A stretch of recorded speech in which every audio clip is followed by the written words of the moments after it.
Saying which trade route is the best is always a perilous task, as everyone usually defines what a good trade route is based on what their own criteria are, whether they are based on safety, time spent, traffic, or profit.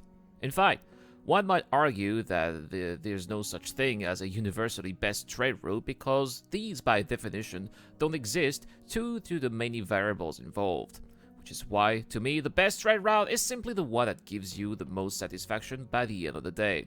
People of the verse, hello and welcome to the channel. This is the Eradicator, and in today's video, I will share with you what I consider to be the best trade route of this end of Star Citizen Alpha 3.9 patch and why I particularly favor that one over other trade routes that have the reputation of being more lucrative. So, let's talk about the route itself, and surprise, it does not revolve around Hurston, nor AuroCorp, and even less Markotech, since trade outposts are broken half of the time there. Nope. This trade route is a classic, long favored by trading legends like Segalian or Jack Axton, yet abandoned now because of increased supplies of Laranite and Agricium on both Walla and Ariel, and this route is the classic Astatine run between Yela's AuroCorp mining area 157 and good old Port Olisar.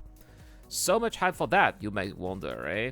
You may also say that you almost make 200,000 Alpha UEC per trip between Lathan or Bestake to Lorville, which is a sounding argument for sure, but the Laranite run currently has 3 major drawbacks that the Astatine run doesn't have, on top of other disadvantages that make it not so attractive in my eyes. The first major drawback of the aerial Lorville route, in my eyes, is its length, just like the Walla Area 18 route, by the way. Now, because of the atmospherical flight and going through spaceports, the trip from landing zone to outpost often exceeds 20 minutes, to which you need to add a trip to the CBD or AuroCorp Plaza on top of that. Now, keep in mind that the longer you have to travel, the more you are exposing yourself to a server crash or 30k error, which would make you lose your investment, and we're talking about over 1 million Alpha UEC here for a full Caterpillar, so that is quite a rather large investment. Now, the second major drawback of this trade route is piracy or grieving. Now, actually, let's forget about grievers because they don't deserve anything but our disdain.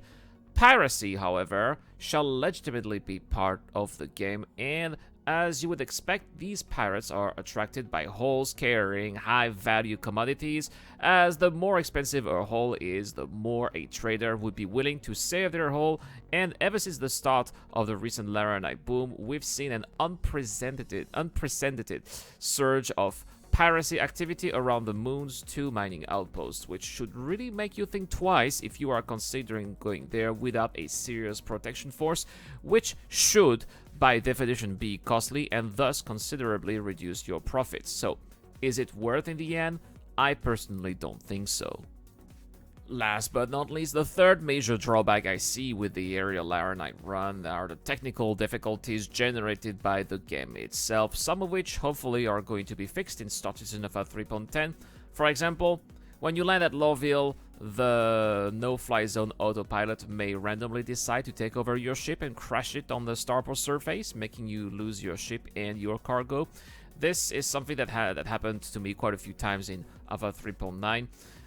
Then there's also the ship quantum traveling through a planet bug. If you travel from a landing zone to an outpost back and forth, you double your risk of quantum traveling through a planet or a moon, especially with a full hull on your way back to Hurston. Whereas if you travel from Port Olisar to Yela back and forth, you definitely won't quantum travel through the legacy station, and that is considerable risk reduction here, and this should by no means be overlooked. So now let's talk about the Yela Astatine run and why I believe it is the best route at the moment. First, as mentioned earlier, there is little to no atmospherical flight, which makes going to and out of Area 157 very quick. If you are effective enough, you can make a round trip in barely 12 minutes, meaning that if you do it seriously, you can do back-to-back 5 round trips in an hour. Then there is the commodity itself, Astatine, which offers one of the best margins in the verse when prices are low and demand is high, such as how it is right now.